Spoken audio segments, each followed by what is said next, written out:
Ei, Psis, tudo bem? Nós somos o Psidocast, um podcast formado por alunos do último ano de psicologia.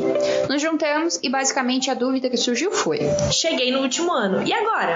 Então, se você cursa psicologia também, chega aqui que a gente vai se ajudar. Vamos abordar vários temas sobre psicologia com diversos convidados. Bora lá?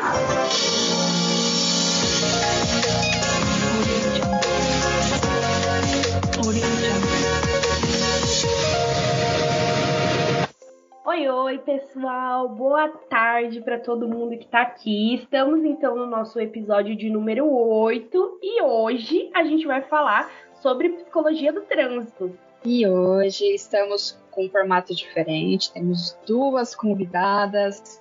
Está apresentando então aqui a Andréia Cristina Schutz, psicóloga, né? Tem pós em gestão, educação e segurança no trânsito, psicologia no trânsito, psicologia jurídica, medicina legal e ciências forenses, tem MBA em gestão de pessoas e liderança, né? E ela também tem uma carga bem longa, né? De 15 aninhos aí já, passando por altas escolas, clínicas psicológicas e atualmente, né? Está em Santa Catarina. Muito obrigada pela sua presença. Eu que agradeço o convite, meninas. E eu vou apresentar a nossa segunda convidada, porque a gente está muito chique aqui nesse podcast, estamos com duas convidadas. E eu vou falar sobre a Kenzie Braga, né? Graduada pela PUC em Psicologia, tem MBA em Gestão Estratégica de RH, pós-graduação em Gestão Integrada de Trânsito e Mobilidade Urbana, pós em Psicologia Clínica, né? Terapia Cognitivo-Comportamental e também trabalha na área do trânsito, vai trazer muito conhecimento pra gente. Kenzie, muito obrigada pela participação. Eu que agradeço, obrigada. Então vamos começar? Eu acho que assim, psicologia do trânsito é um tema que a gente fica bastante curioso porque a gente não tem esse contato com a temática na faculdade, né? Então traz muita curiosidade pra gente. Vamos começar com a pergunta básica, meninos. E o que é a psicologia do trânsito? Fala pra gente. Bom, é a área da psicologia que estuda o comportamento no contexto do trânsito, né? E os fatores que interferem na alteração desse comportamento. Eu acho que basicamente é isso, né, Andréia? Não sei o que mais que você pode complementar. Aí, ó. É isso mesmo, Kenzie. É o comportamento mesmo do trânsito, essas alterações, é o nosso cotidiano que pode ser melhorado, né? Em todos os seus aspectos. O pessoal frisa muito que é só os testes psicológicos, mas não, né? A gente tem aí a Kenzie que me ajude no alto índice de uso de medicação, o quanto isso influencia, né? E como a gente aí na atualidade está bastante alterado, e isso traz uma influência muito grande no comportamento e na alteração dentro das áreas aí das ruas, né?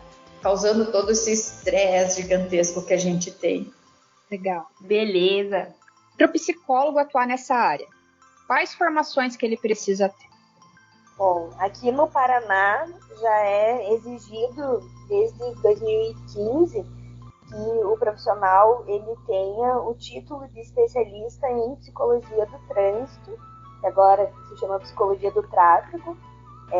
Esse título ele precisa constar, né, na carteirinha lá do CRP, né, da pessoa, então ele é reconhecido pelo Conselho Federal de Psicologia e é algo que é indispensável, assim, já então desde 2015.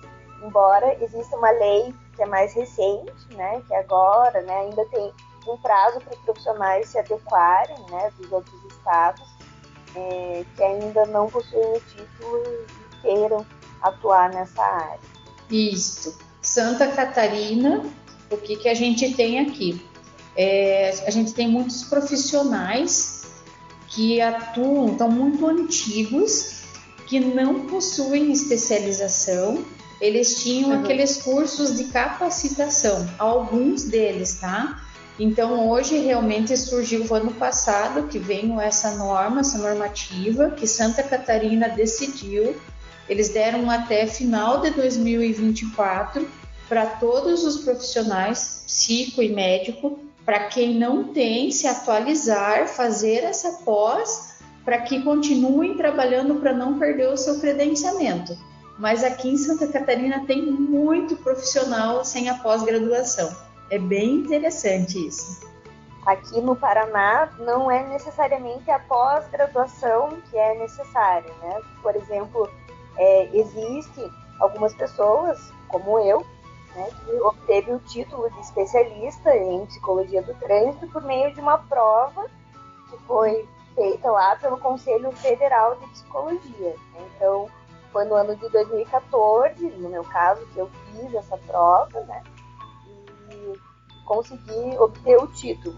Eu também consegui o título de especialista em avaliação psicológica por meio de prova, em função da minha vivência, né, que eu já tinha experiência na área, que daí tem que ter no mínimo 2 anos de experiência, e fazer mais essa prova de títulos para que você obtenha realmente essa confirmação de que você é especialista em psicologia do trânsito, né?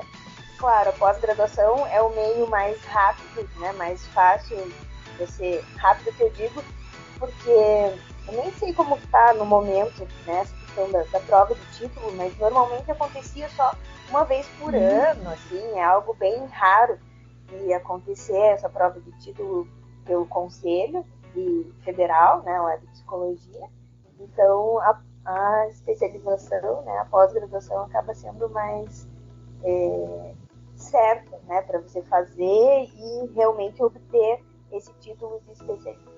Entendi, bacana.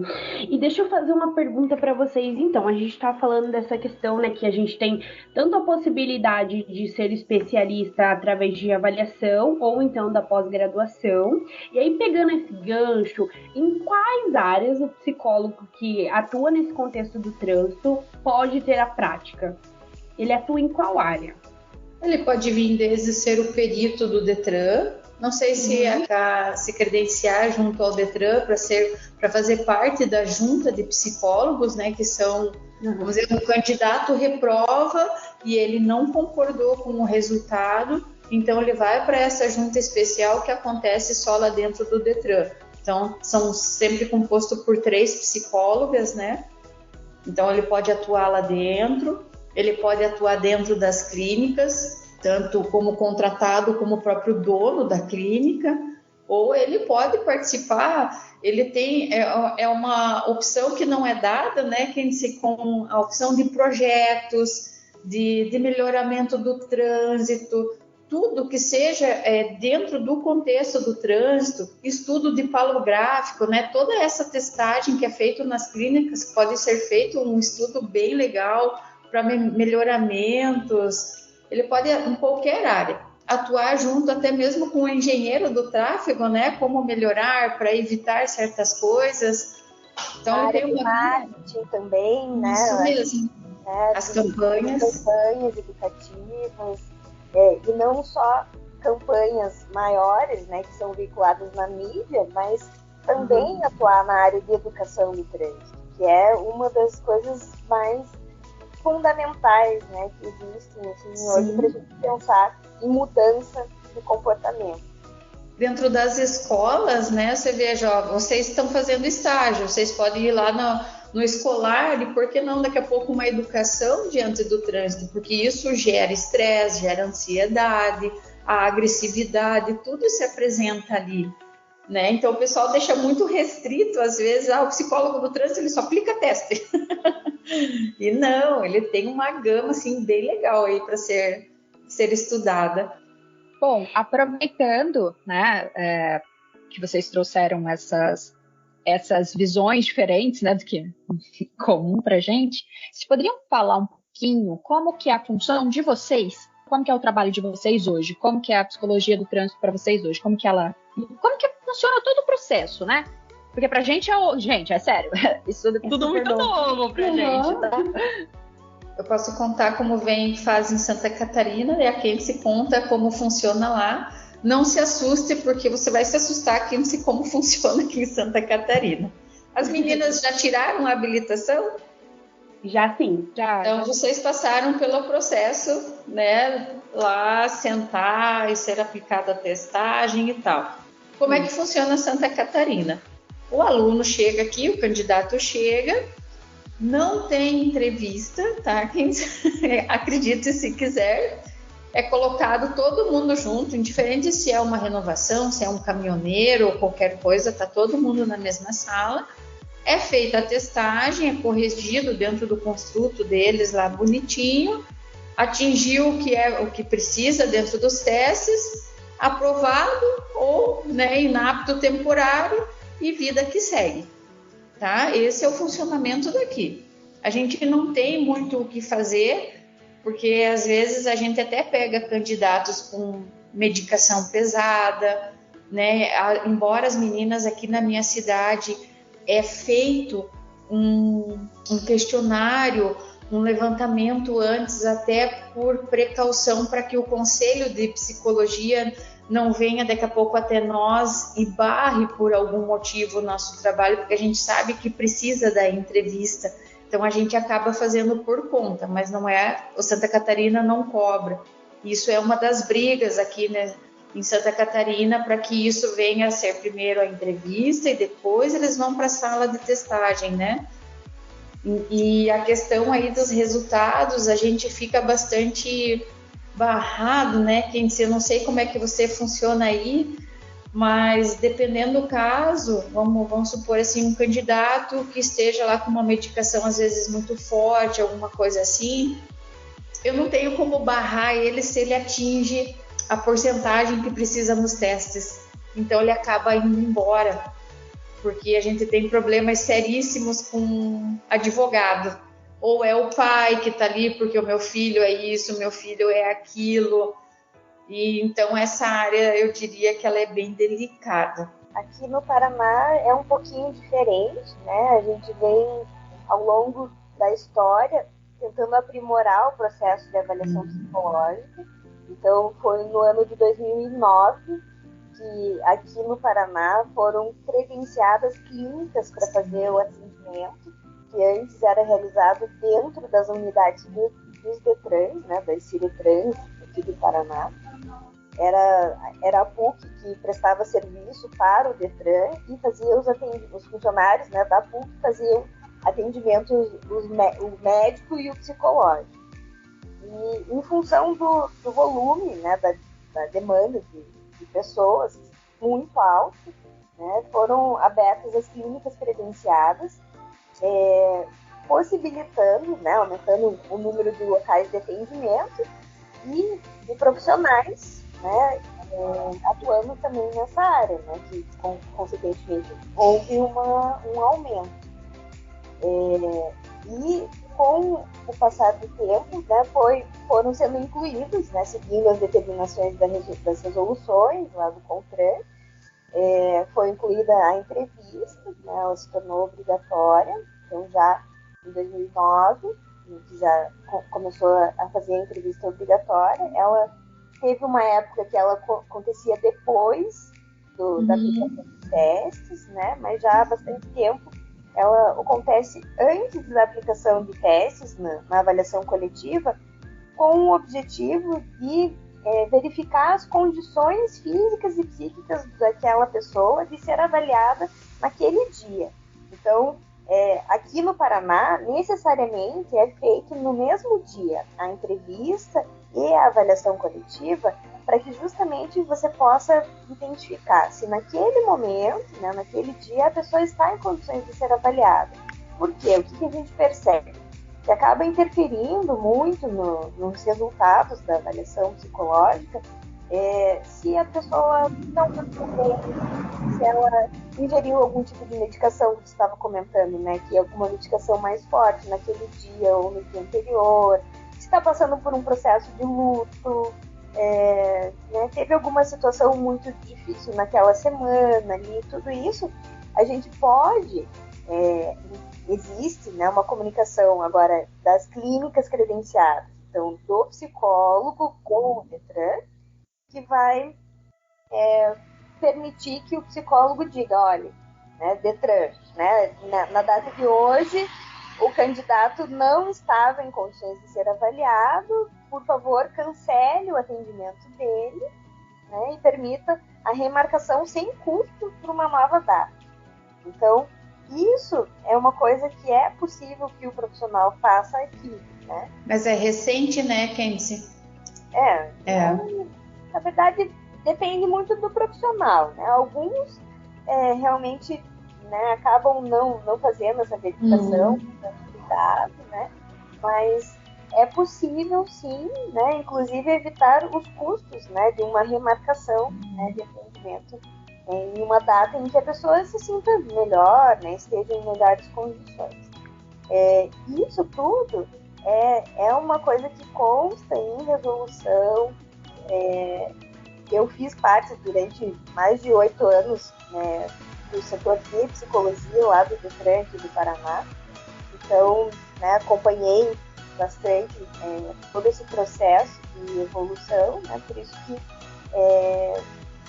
eu entendo, assim, tenho até que me controlar um pouco, né, na quantidade de informações que eu estou passando aqui, né? Mas é interessante que o profissional, né, vocês que estão querendo entrar nessa área, entendam que para fazer uma avaliação psicológica, né, bem legal, né, a entrevista ela é importante, não só para verificar as condições físicas e psíquicas, mas principalmente para complementar as informações. Sair um pouco daquilo que era chamado de psicotécnico, que era apenas, né, a aplicação de testes, que aqui no Paraná acontecia, né? Então até o ano de 2008 aqui no Paraná era psicotécnico, então só tinha aplicação de testes, e a partir de 2009, né, a gente inseriu a entrevista no processo de avaliação para que exista a possibilidade de fazer uma avaliação global do candidato. Então, não é por causa de um teste ou de um resultado desfavorável que você vai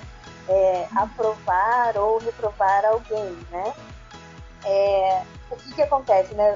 Chamou a atenção, André, isso que você falou, né? Que aí em Santa Catarina vocês precisam, né, já tiveram problemas, talvez tenham, né, um cuidado maior em relação ao fato de não ter como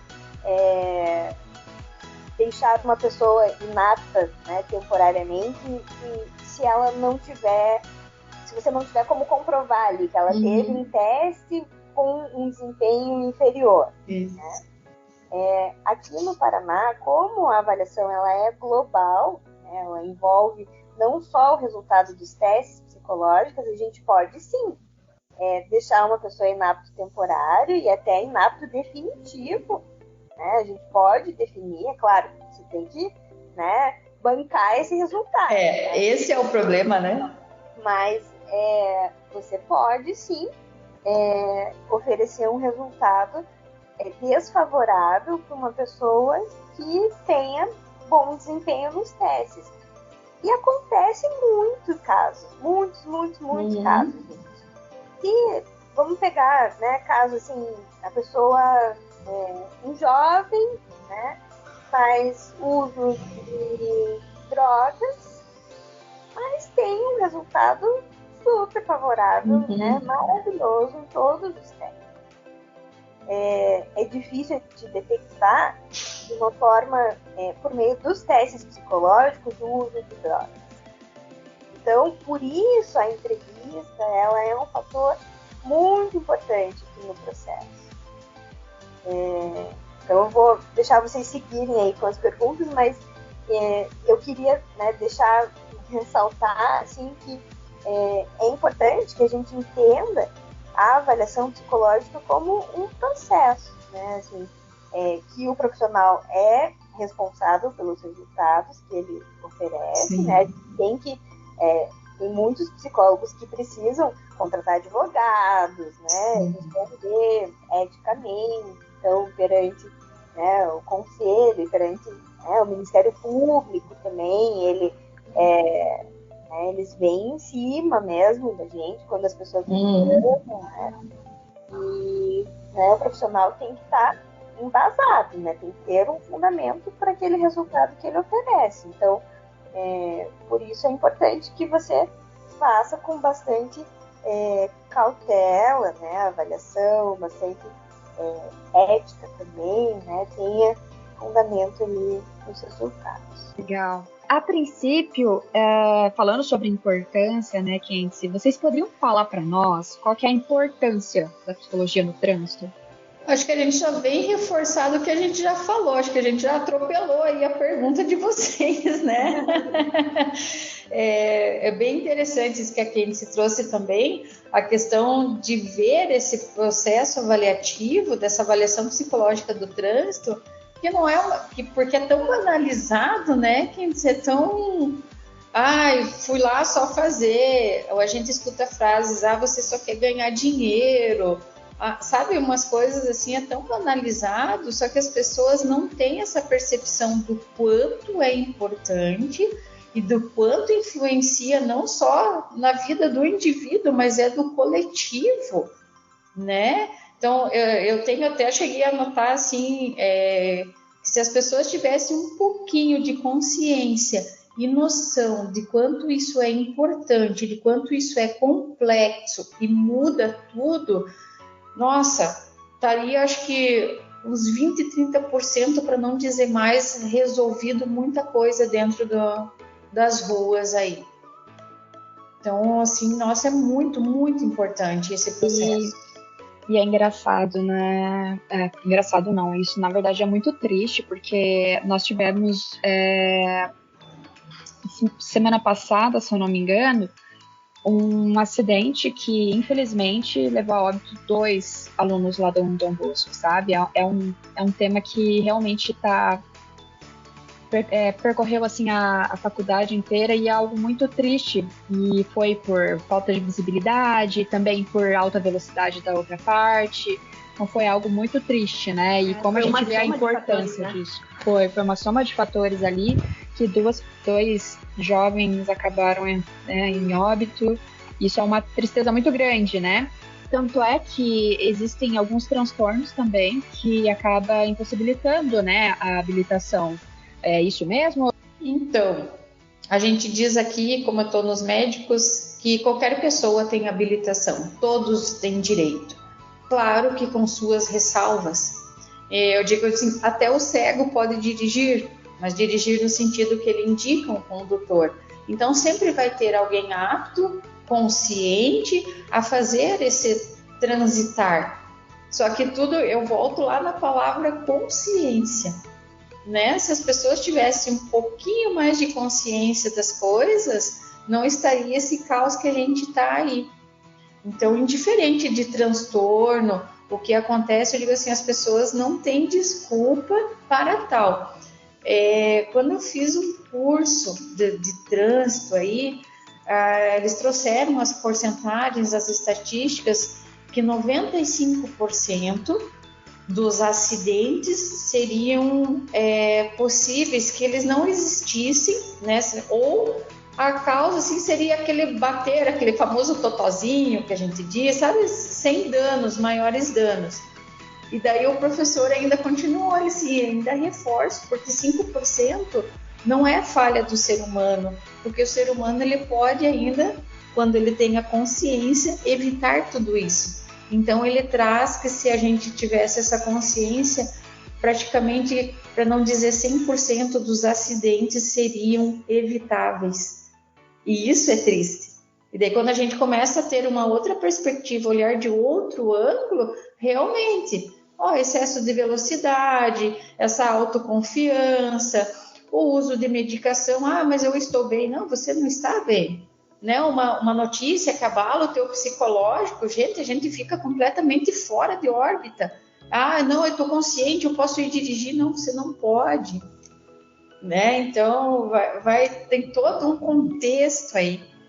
Uma coisa que também as pessoas acabam esquecendo, que tem fatores que não são detectados por meio de avaliação psicológica, né? A maior parte, né? Porque se alteram no nosso dia a dia, né? E isso acaba sendo um desafio grande, né? Para a gente contribuir de fato com a segurança no trânsito, né? Porque muda muito, né? Você agora tá bem, né? Mas você não me falou, né? Daí acontece algum evento na tua vida, né? Alguma situação, e altera completamente a tua capacidade, né, a tua condição mental, né, de conduzir um veículo. Então, realmente é difícil, né, você contribuir de uma maneira efetiva, né, para a segurança, a gente mensurar de que maneira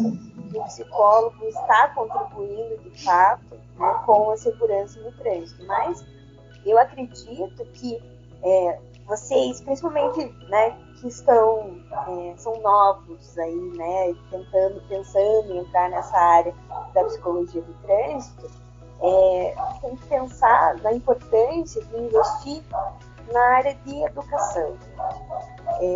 Eu acredito que quando uma pessoa entende, por exemplo, que o fato dela estar com sono, né, pode ocasionar um acidente muitíssimo grave, né, a gente consegue diminuir, né, a chance dela ir lá e se arriscar, né, e dirigir apesar de estar com sono, ou apesar de ter ingerido bebida alcoólica, né. Então, eu acho que nesse sentido a educação ela é primordial. E vou pegar esse gancho, né, essa questão de vamos falar de educação, de trazer essa consciência para o pessoal que está passando por esse processo, né, de adquirir a habilitação, do quanto isso é importante. E ao mesmo tempo eu falo para vocês que as autoescolas, elas trazem ali o máximo que elas podem, né? Mas o quanto é importante que o indivíduo realmente, de fato, esteja apto, né? E queira pesquisar sobre para tomar essa consciência do que é o trânsito. Porque muitas vezes as pessoas vão tirar a habilitação e elas acham que é só, tipo, vou tirar a habilitação e é só dirigir. Mas o contexto é muito maior que isso, né? O quanto precisa ter a responsabilidade dentro do ambiente de tráfego, de trânsito, porque assim, gente, se eu não tiver a consciência mínima daquilo, eu posso ocasionar um acidente gravíssimo, né? E hoje em dia falta muito isso. Eu sinto essa diferença das pessoas que estão indo tirar a habilitação, elas não terem essa consciência, sabe? Porque os acidentes, por exemplo, vamos pegar esse caso dos alunos, né, que estavam ali na faculdade, são todos novos, então assim, a outra pessoa envolvida, né, nesse acidente também, e o quanto teve essa confiança de estar em alta velocidade e de não ter essa consciência de que poderia, né, ocasionar um acidente. E aí a gente pega 3 jovens que estavam voltando da faculdade, sabe? Que estavam voltando tranquilamente ali e não voltaram para casa, né? Por conta de uma imprudência e uma falta de consciência mesmo do outro envolvido. Falta a percepção do risco, né, envolvido no comportamento, né? Então a gente acaba vendo que a pessoa pensa assim, eu sempre fiz assim, ou eu já tô acostumado, né, a beber e, né, me sinto bem, tô legal, né?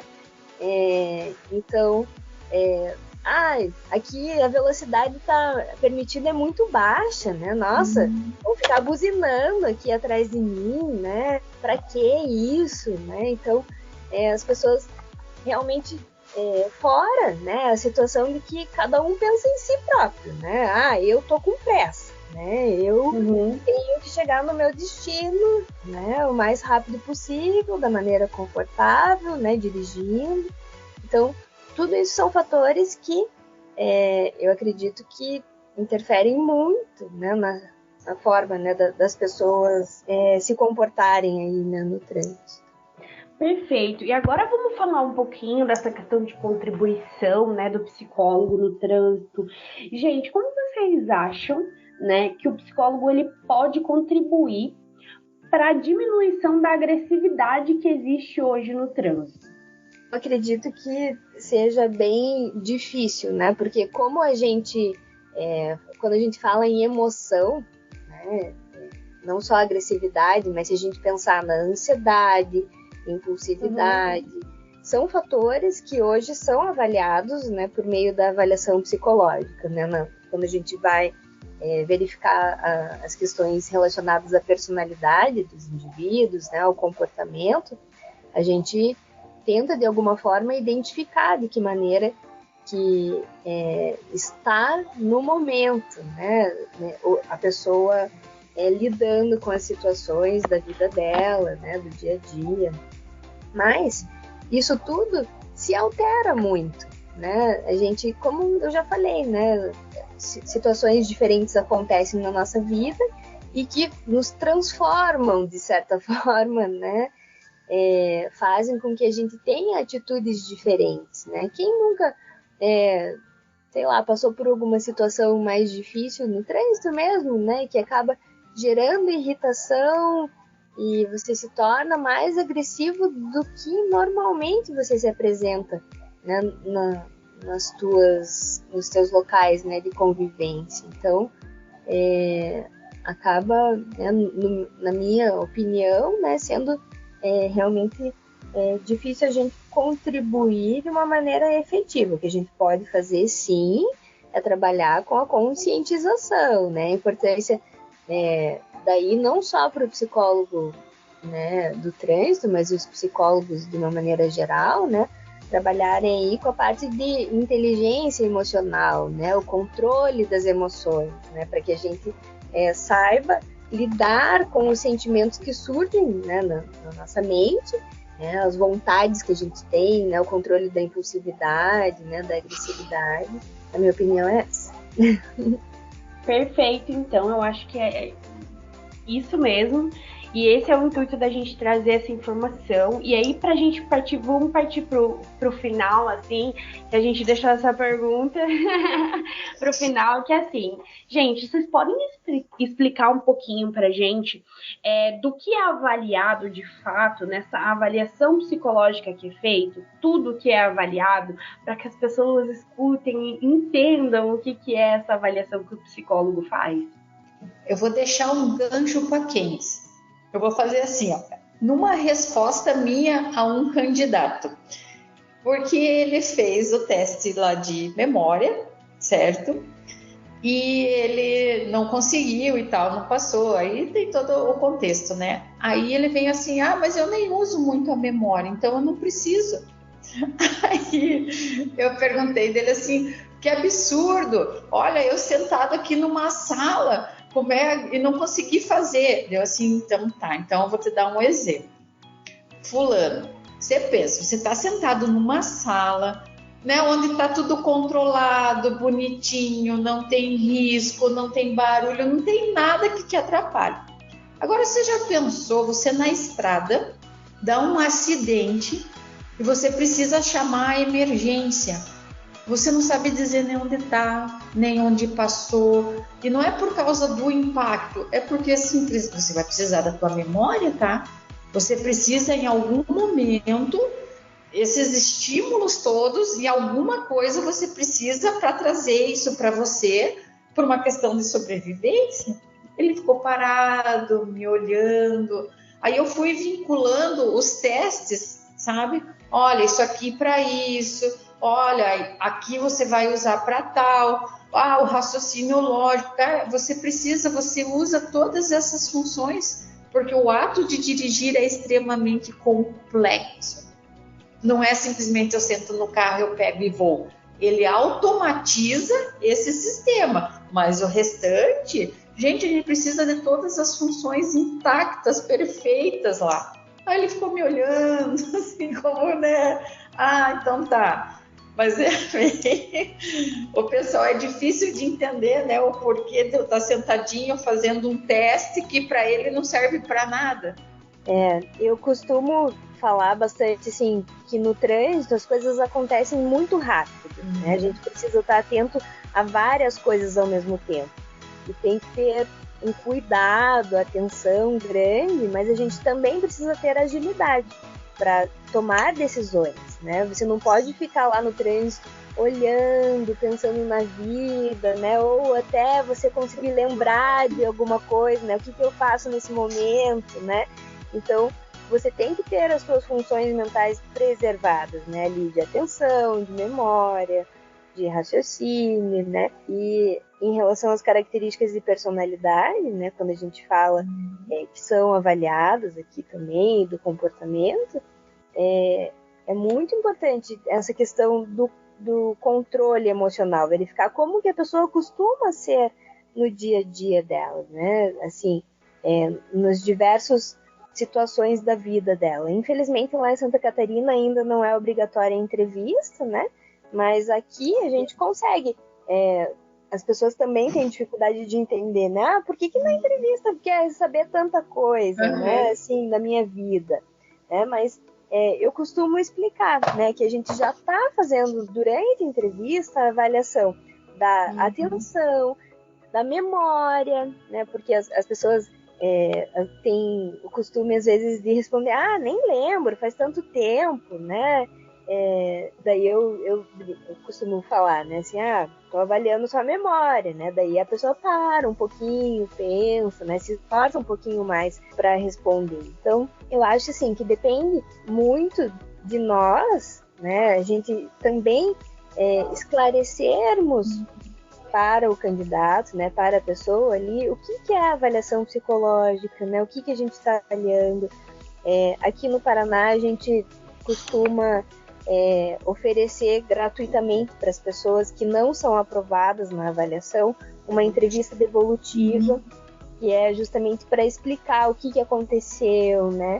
E aqui, como é um processo, né, de avaliação que é composto pelos dados que foram coletados na entrevista, na observação do comportamento e mais o resultado dos testes, então a gente consegue fazer um link das informações, assim, né, unir, olha, nos testes você demonstrou isso, né, que está relacionado com o teu comportamento no teu dia a dia, né, que você costuma ser assim, assado. Então, a gente consegue, de certa forma, fazer com que a pessoa entenda aquele resultado que ela teve na avaliação como sendo um resultado dela, né? Não foi a psicóloga que reprovou, né? Foi ela que obteve aquele desempenho, a dificuldade é dela, né? A dificuldade de memória, né, é dela. Então, ela que pode buscar, né, um tratamento ou uma forma de desenvolver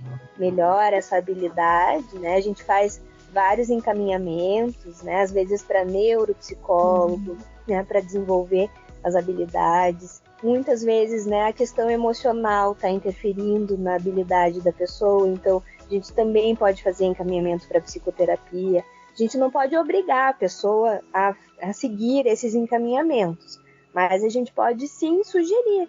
Inclusive, a gente faz encaminhamentos por escrito, né, para formalizar a necessidade de que seja feito isso. Então, é algo que vai além, né? A gente contribui, não fica tão restrito ali à avaliação em si das habilidades para dirigir, mas a gente acaba, de alguma forma, contribuindo também para a melhoria da qualidade de vida das pessoas, né? Porque uma pessoa que já está, por exemplo, já tem uma idade mais avançada, né? E que está com uma dificuldade maior ali de memória, de atenção, tudo, né? Se ninguém falar para ela que ela está tendo essa dificuldade, muitas vezes isso vai passar. E a tendência é piorar com o passar dos anos, né? Porque a gente tem degeneração, né, das nossas habilidades, né? Então, lembrar que o cérebro é um músculo, ele precisa ser exercitado, né? Então, a gente precisa fazer atividades, e quando a gente pode conversar com as pessoas sobre isso, né, explicar o quanto que interfere, como a Andréa comentou, né, ali, bem legal, né, eu achei a tua exposição ali, né, de contar para o candidato, né, o porquê, como que ele utiliza a memória lá no trânsito, né, por que é importante a atenção, né, aqui no Paraná a gente avalia 3 tipos de atenção: atenção concentrada, alternada e dividida. O porquê? Porque a gente não pode andar só, né, olhando para frente e, né, com a atenção concentrada em um aspecto, né? A gente tem que estar atento a muitas coisas ao mesmo tempo, né? Enfim, acho que tem assunto para, né, muitas coisas a gente pode pensar, né, nisso, mas O que eu, né, mesmo agora estou olhando aqui o horário, né, não vai ficar muito extenso o podcast, mas o que eu gostaria de deixar assim, né, como mensagem, né, para as pessoas que se interessem por essa área, é que é muito gostoso trabalhar com isso quando você começa a estudar.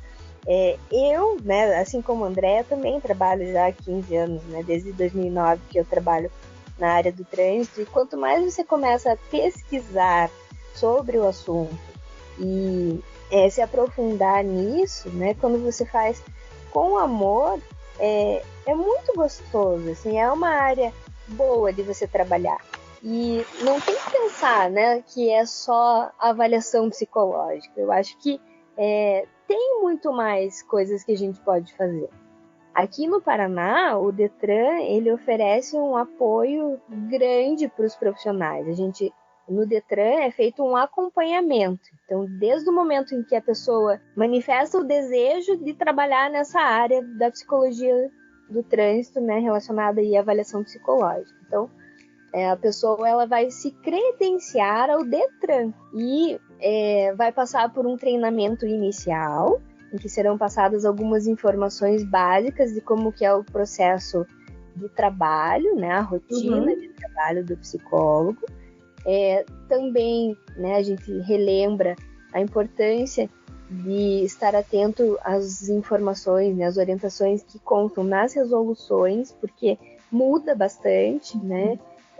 Tem resoluções tanto do CONTRAN, que é o Conselho Nacional de Trânsito, quanto do Conselho Federal de Psicologia, que norteiam o trabalho do psicólogo, e a gente precisa estar atento realmente a essas alterações, né?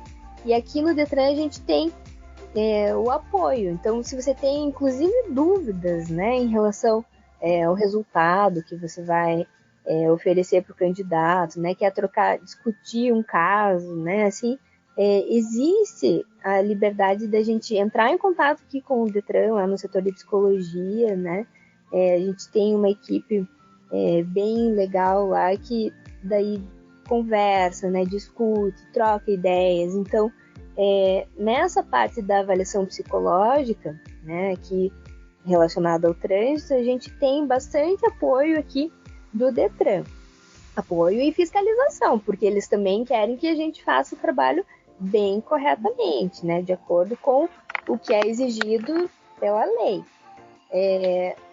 Mas também tem que lembrar que tem lugares maravilhosos também que vocês podem buscar emprego nessa área do trânsito. Então, tem empresas especializadas, por exemplo, em sistemas de gestão de segurança na área de tráfego. Assim, hoje em dia tem equipamentos que, por exemplo, identificam se a pessoa tem sensor de fadiga, que a gente fala, né, assim, e a gente pode fazer treinamentos em empresas, né, em transportadoras, né, com os motoristas, fazer um trabalho de conscientização, acompanhamento, né, dessas pessoas. Então, a gente pode sim buscar outros meios, outros campos para se inserir, né? Mas nessa área da avaliação psicológica, que é a que eu tenho vivência, né? Eu gosto muito de trabalhar, eu sou muito feliz. Apesar das dificuldades, né, do dia a dia, assim, eu quero deixar esse recado, assim, que é bom ser, né, especialista em trânsito. Que bom, ficamos felizes. Obrigada pela sua contribuição. Andréia, uma diquinha também para nós? Eu digo que a dica que eu sempre digo para o pessoal é um nicho de mercado riquíssimo, tem muito a ser estudado, e quem está com vontade mesmo, assim como qualquer área da psicologia, de arregaçar as mangas, a gente precisa de estudos atualizados, né? Porque quase não tem. E a Candice trouxe um negócio bem legal, esse negócio dentro das empresas, principalmente dentro das transportadoras. Se vocês derem uma olhada com bastante carinho, vocês vão ver que não tem profissional especializado nesta área, que trazer a consciência aos profissionais que estão aí nas estradas, que são os caminhoneiros, carreteiros. E é uma área fantástica e o melhor de tudo, bem remunerado, tá, gente?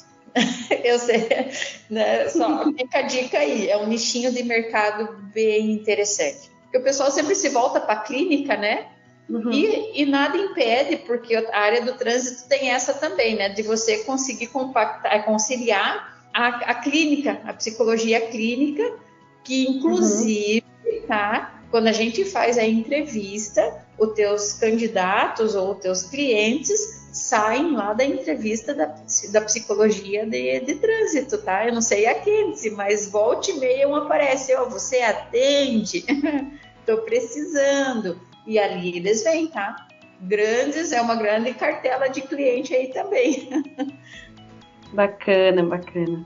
Então, gente, vamos começar, né? A hora do agradecimento. Muito obrigada, de verdade. Muito obrigada pela participação de vocês.